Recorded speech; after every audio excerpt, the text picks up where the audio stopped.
Andara station hung at the edge of the Cygnus Reach like a forgotten lantern, its once brilliant hull scarred by decades of micrometeorite impacts and cosmic radiation. Built during the expansion era of the 22nd century, it had served as humanity's furthest permanent outpost, a waypoint for deep space survey vessels and a refueling depot for hydrogen scoops plying the interstellar medium. In its prime, Andara housed 3,000 souls. Engineers, scientists, merchants, and families who chose to raise children among the stars. Now the gardens were desiccated, the markets empty, the observation decks dark. Only 17 people remained, and Chief Engineer Maren Okafor was responsible for keeping all of them alive. She stood in the central control hub, studying cascading system failures on flickering displays, calculating how many days remained before the fusion reactor dropped below the threshold needed for breathable atmosphere. The number was 43. 43 days until the air turned toxic, unless Maren could accomplish what 3 years of desperate improvisation had failed to achieve. Maren had not slept properly in 11 days. The dark circles under her eyes had become permanent, and her hands trembled from the stimulant injections she relied on to keep functioning. She was 46, though she looked a decade older, her brown skin weathered by radiation exposure and the stress of bearing responsibility for lives she was increasingly uncertain she could save. She had inherited the chief engineer position when her predecessor suffered a fatal stroke in a medical bay that no longer had supplies to treat him. The station's reactor was a Tokamak 7 discontinued 40 years ago. Its containment coils were degrading, its fuel injection system held together with improvised patches, and its output had declined from 12 gigawatts to barely 3. 3 gigawatts for life support, heating, water recycling, communications, and the magnetic shielding protecting them from lethal cosmic radiation. It was not enough.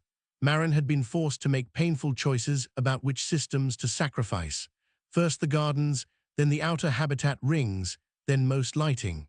Now they huddled near the reactor core like prehistoric humans around a dying fire. It was Jinseo, the communications officer, who brought the news that changed everything. He burst into engineering, his normally reserved demeanor shattered by excitement. A signal, not the automated pings from distant relay beacons, but something different. A ship, close enough that the signal was strong and clear, broadcasting on standard approach frequencies. Its transponder identified it as the Meridian, a deep space salvage vessel out of Titan Station. Jinseo had attempted contact and received a terse response requesting docking clearance. Maren's mind raced.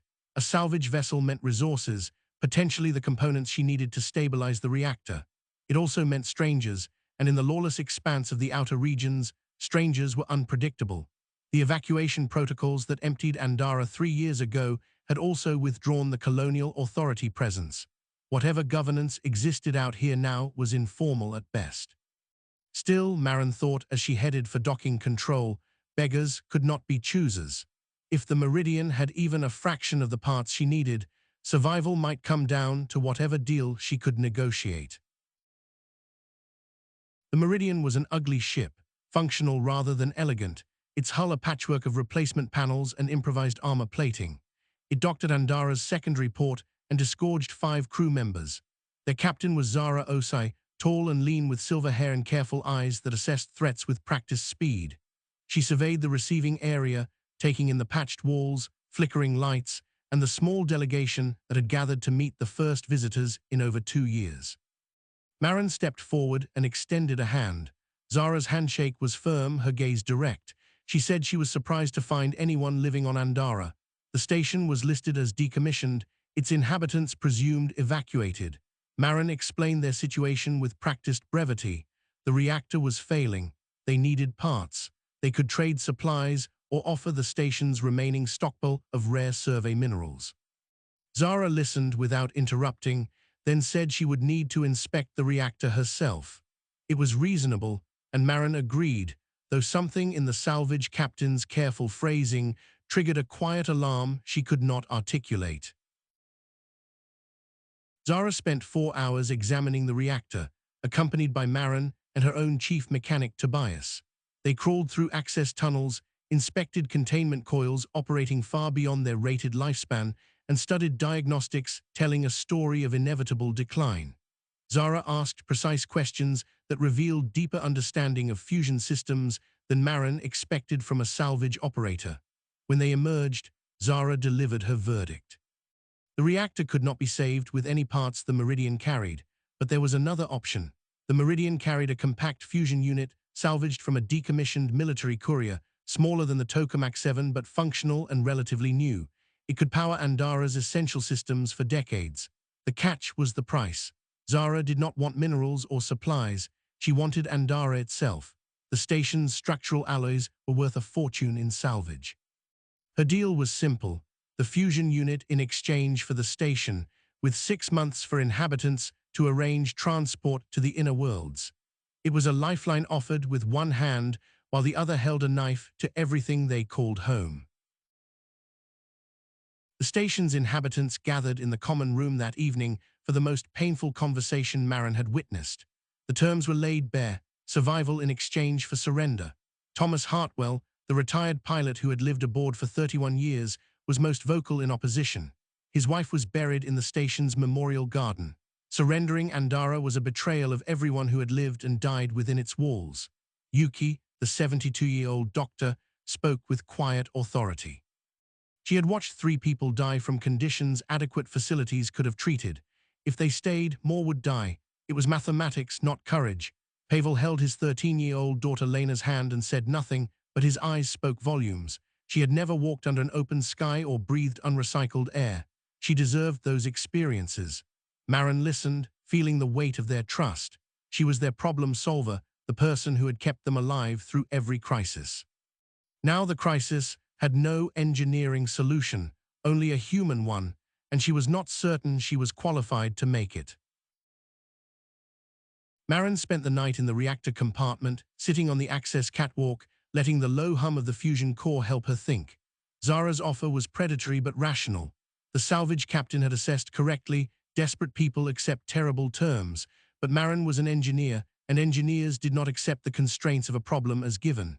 They redefined the problem. By dawn, she had an idea: audacious, probably reckless, but a third option. Buried in the station's database were navigational charts and survey data from Andara's decades as a deep space waypoint.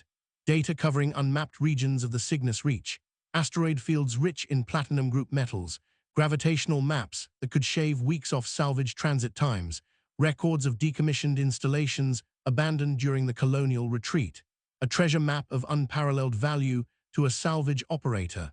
Maren did not need to accept Zara's terms.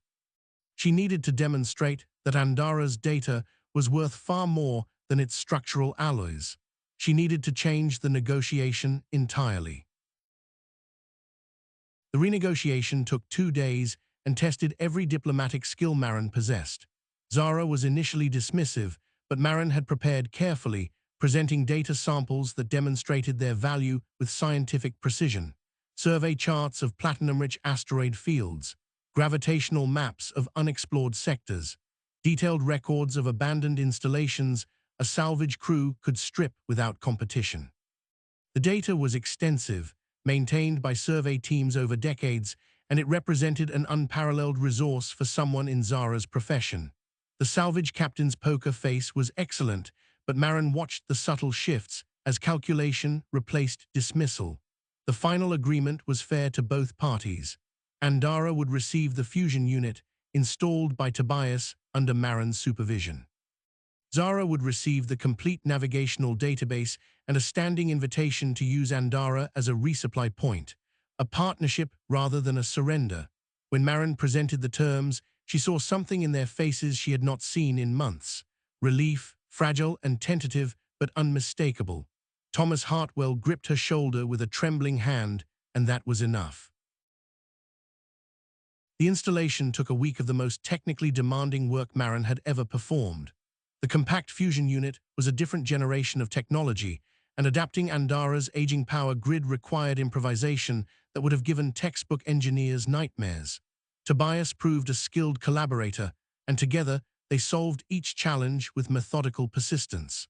When the new reactor came online, the effect was immediate and overwhelming. Lights that had been dark for months blazed throughout the station. Ventilation surged with clean, filtered air. Heating raised the temperature from near freezing to a warmth that felt tropical to inhabitants accustomed to seeing their breath in corridors. Lena walked through newly illuminated sections with wide eyes, exploring parts of the station she had been forbidden to enter. The Okonkwo twins began planning restoration of the hydroponic gardens. Yuki powered up dormant diagnostic equipment with an energy that belied her 72 years. The Meridian departed 2 days later, its cargo hold loaded with data that would transform Zara's operations for years. Before departing, Zara stood with Maren at the observation deck, now filled with restored illumination for the first time in years. She said she had expected to find a corpse when she approached Andara, a dead station to strip for parts. Instead, she found people who refused to die. Maren watched the Meridian's engines flare as it pulled away and felt something unknot in her chest that had been tight for longer than she could remember. Andara Station was still old, still scarred, still isolated at the edge of explored space. But its lights were on, its air was clean, and its 17 inhabitants had been given something more valuable than power or warmth. They had been given time. In the weeks that followed, the station slowly came back to life. Seedlings appeared in the restored gardens. Laughter echoed in corridors that had known only silence.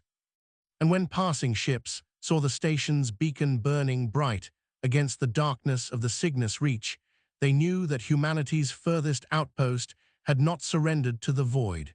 It had simply been waiting for a reason to shine again.